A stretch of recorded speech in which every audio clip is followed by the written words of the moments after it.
اے وطن تو نے پکارا تو لہو کھول اٹھا، تیرے بیٹے تیرے جاں باز چلے آتے ہیں۔ شمالی وزیرستان میں دہشت گردانہ کارروائی میں پاک فوج کے 13 جوان جام شہادت نوش کر گئے۔ ان عظیم دلیر اور جری جوانوں میں 3 کا تعلق تونسا دھرتی سے ہے۔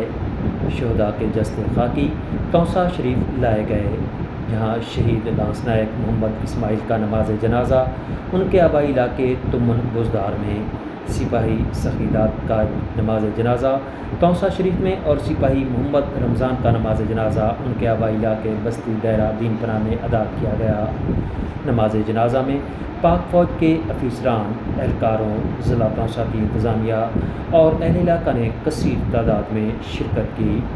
شہداء کو پاک فوج کے چاقو چوبند دستوں نے سلامی پیش کی۔ بعد ازاں پورے فوجی اعزاز کے ساتھ انہیں سپرد خاک کر دیا گیا۔ ہمارے رپورٹر روشن صدام اور تونسا دوست محمد عمران دائروی کے مطابق شہید کی قبروں پر پھولوں کی چادریں بھی چڑھائی گئیں۔ اس موقع پر شہداء کے لواحقین کا کہنا تھا کہ ہمیں اپنے جوانوں پر فخر ہے، جنہوں نے حرمت وطن پر اپنی جان تو قربان کر دی مگر وطن عزیز پر آنچ نہیں آنے دی۔